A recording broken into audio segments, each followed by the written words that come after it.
TVI செய்தி டொரண்டோவிலிருந்து B. Vigneshwar. வணக்கம். காணி மற்றும் போலீஸ் அதிகாரங்கள் மட்டுமல்ல, அரசாங்கம் நிதி பரவலாக்கல் குறித்தும் அதிகார பகிர்வு குறித்த பேச்சுவார்த்தைகளில் இடமளிக்க வேண்டும் என்று தமிழ் தேசிய கூட்டமைப்பு கேட்டிருக்கிறது.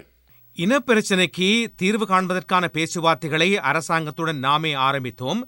காணி, போலீஸ் மற்றும் நிதி பரவலாக்கல் என்ற அடிப்படையிலேயே பேச்சுவார்த்தைகள் தொடங்கின.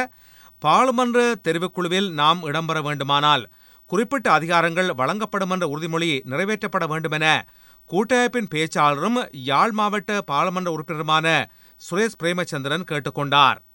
வடமாநில சட்டமன்ற தேர்தல்களில் ஆளும் காங்கிரஸ் கட்சி படும் தோல்வியை சந்திக்கும் என்று இந்திய கம்யூனிஸ்ட் கட்சியின் பொதுச் செயலாளர் AP பரதன் தெரிவித்திருக்கிறார். 5 மாநிலங்களுக்குமான தேர்தல்கள் இடம்பெறுகின்றன.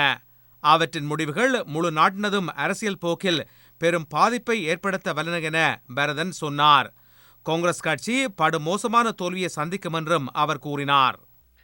ஐரோப்பிய ஒன்றிய தலைவர்கள் பொருளாதார வளர்ச்சியை ஒருமைப்படுத்துதல் மற்றும் சிக்கன நடவடிக்கைகளை கையாளுதல் என்பன குறித்து ஆராய பெல்ஜிய தலைநகர் பிரசல்ஸில் உச்சி மாநாடு கூடியுள்ளனர்.